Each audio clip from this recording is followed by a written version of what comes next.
This week on The Inside Story, the biggest prisoner swap since the Cold War sends 3 Americans home from Russian custody. The suspense continues to build as Vice President Kamala Harris has yet to name a running mate in her bid for November's presidential election. The Trump campaign attacks Harris over immigration and the southern border. The assassination of a top Hamas leader in Tehran threatens further escalation in the Middle East. Plus, an election in Venezuela with an official outcome outside observers call dubious. Now, on The Inside Story, USA Votes 2024.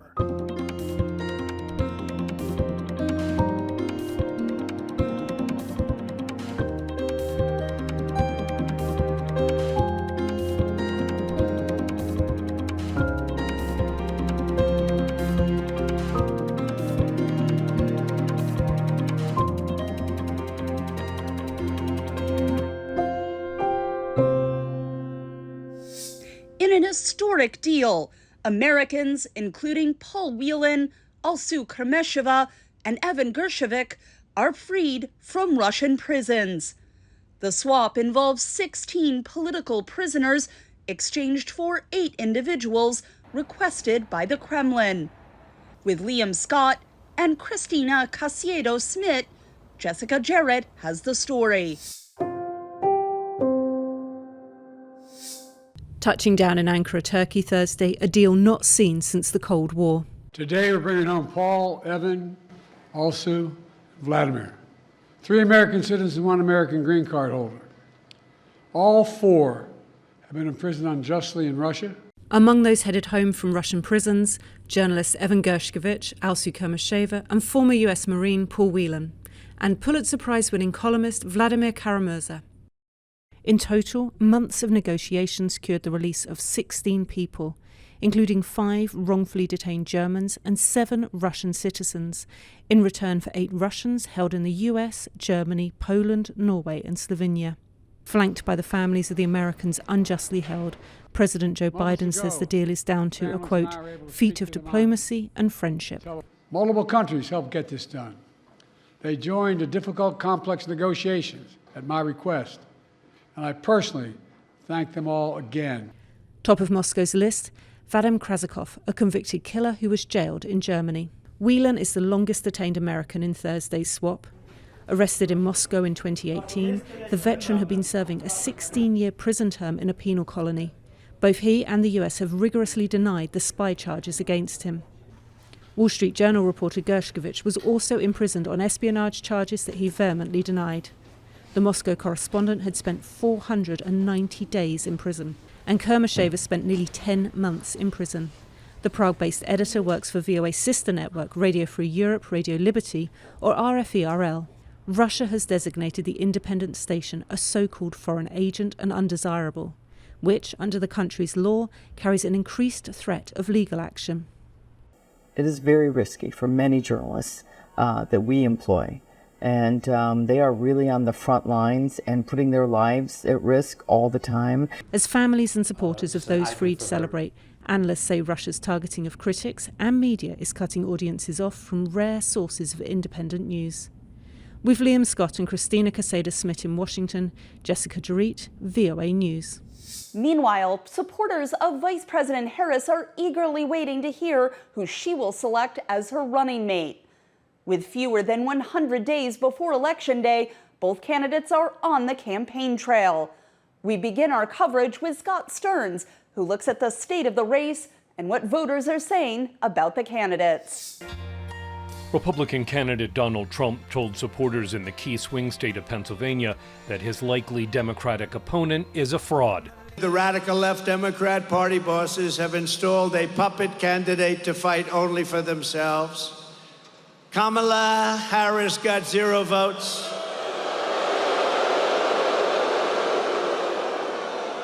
She's totally scripted, owned, and controlled by the donors and the power brokers who created her campaign and who rip off our government and make billions and billions of dollars. Former President Donald Trump.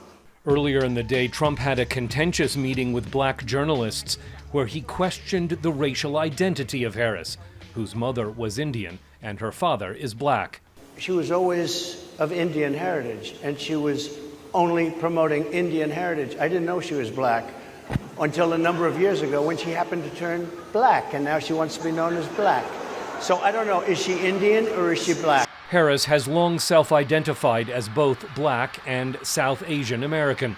Since becoming the likely Democratic presidential candidate, she's drawn even with Trump in 7 key swing states, according to political polling by Bloomberg News and The Morning Consult, largely on the strength of greater support from young black and Hispanic voters. So the momentum in this race is shifting. And there are signs that Donald Trump is feeling it. You may have noticed. Harris told a rally Tuesday in Georgia that Trump seems to have a lot to say about her, but does not want to debate in September as scheduled. Well, Donald,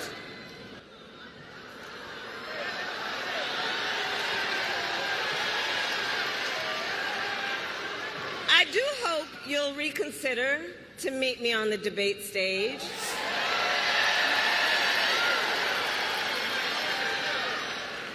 Because as the saying goes, if you've got something to say, say it to my face. Harris is expected to announce her vice presidential pick in the coming days and still has the party's convention in Chicago to help convince voters that she's a better choice than Trump. In North Carolina, voter Wanda Cherry says she's excited about the Democratic Party switch from President Joe Biden to Harris.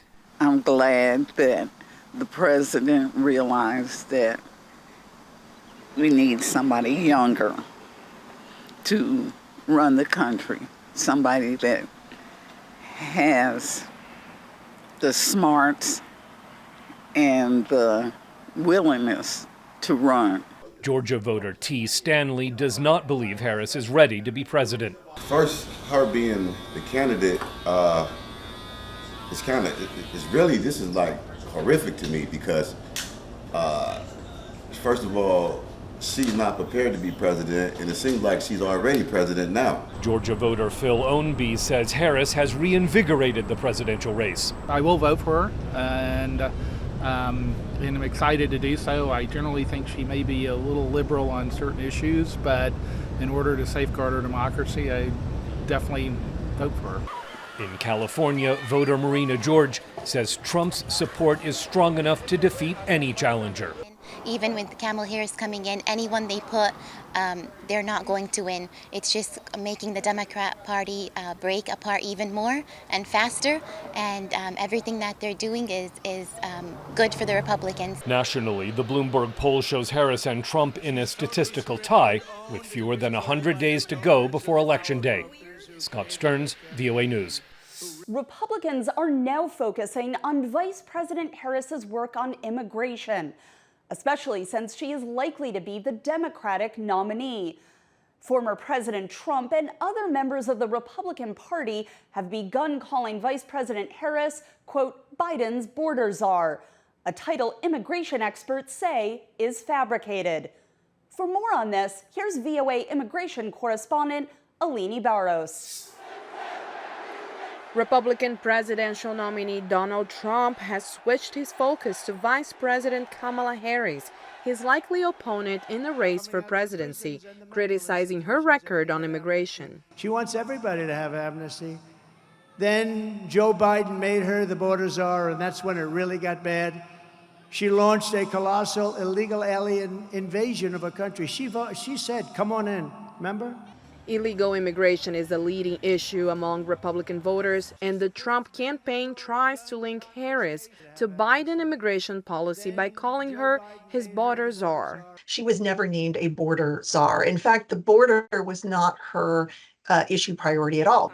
Early in the Biden administration, Harris was assigned the task of reducing migration to the U.S. southern border in collaboration with Central American nations of Guatemala, Honduras, and El Salvador. She was in charge of developing a strategy and gaining commitments for development assistance and investment into those 3 countries of the Northern Triangle to help reduce the so-called push factors for migration. after Biden asked Harris to spearhead a strategy to help improve living conditions and discourage migrants from leaving their home. Harris's immigration message became stricter. I want to be clear to folks in this region who are thinking about making that dangerous trek to the United States-Mexico border. Do not come. Do not come. Trump says Harris's record shows she is ultra-liberal on immigration. Kamala voted in favor of deadly sanctuary cities. She supports decriminalizing illegal border crossings, and she supports mass amnesty for all illegals. Think of that. House Republicans last week passed a resolution condemning the Biden administration and its, quote, border czar Kamala Harris for failing to secure the border. Leading House Democrat Hakeem Jeffries says Republicans are lying about Harris because they have no plan to address challenges at the border. And the vice president was not a border czar. They are making that up because they have no affirmative agenda, vision, or track record for the American people. Immigration lawyer Hector Quiroga says that immigration reform is needed, no matter who is elected president. We have over 3 million cases stuck in courts. There's not enough immigration judges. We've been saying that for a long time. The Biden administration says it's making progress at the border, reporting that arrests for illegal crossings from Mexico in June were the lowest of any month during Biden's presidency. Alini Barrows, VOA News, Washington. Access to abortion is a major topic in this year's U.S. presidential race. The Kamala Harris campaign is relying on support for abortion rights to drive voters to the polls in November. Meanwhile, Donald Trump and the Republican Party have moderated their public stance on the issue. VOA's Veronica Balderas Iglesias has more. U.S. women's reproductive rights are often center stage at Vice President and Democratic presidential candidate Kamala Harris's campaign events. We who believe in reproductive freedom will stop Donald Trump's extreme abortion bans because we trust women to make decisions about their own body and not have their government tell them what to do. Former President Donald Trump praised the Supreme Court's 2022 overturning of federal protections on abortion access. He stresses he favors each U.S. state deciding on whether to grant or block it. The Democrats really, and not all of them, because most of them agree with us, they're the radical ones, whereas our position is that abortion is now back to the states. Trump and the Republican Party have recently toned down their abortion rhetoric, which at times included calls for national abortion bans. That's no accident, says Rutgers University polling expert Ashley Koenig. We saw in the midterms and in special elections, when abortion is either directly or indirectly on the ballot, how consequential that has been to elections, and that the voters are coming out on the side in support of reproductive health issues and abortion issues. Democrats are betting on a pro-choice platform and expressing support for abortion providers. For instance, on July 23rd, Vice President Harris's husband, Doug Emhoff, visited a reproductive health center in McLean, Virginia. The move was praised by the center's medical director, Dr. Jessica Rubino. I do believe that this is one of the most important topics for the election. It is really important that the vice president, that the second gentleman focus on this, continue to engage with us and work on coming up with a plan. Among anti-abortion groups, there are those who doubt that reproductive rights will drive a record number of voters to the polls in November. The Trump ticket probably won't sharply increase their focus on abortion, even as the Harris campaign does, in the opinion of National Right to Life Committee President Carol Tobias. I think they're going to be talking about what they think is important, and I don't know how much they will be responding to her.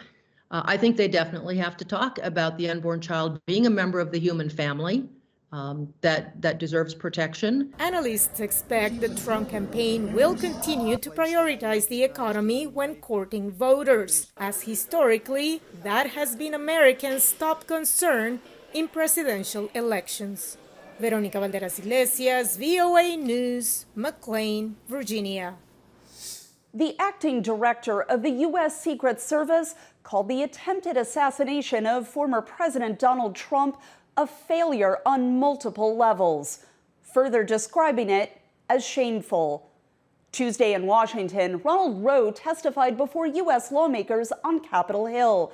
He promised immediate changes to fix communications and coverage breakdowns that allowed a gunman to climb the roof of a nearby building and fire 8 shots during a July 13th rally in western Pennsylvania. The shooter killed a rally goer, wounding Trump and 2 others. One of my first actions as acting director was traveling to the Butler Farm Show site to better understand how our protection failed. I went to the roof of the AGR building where the assailant fired shots, and I laid in a prone position to evaluate his line of sight. What I saw made me ashamed.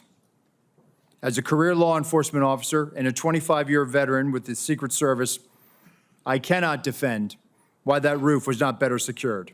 I've heard your calls for accountability, and I take them very seriously.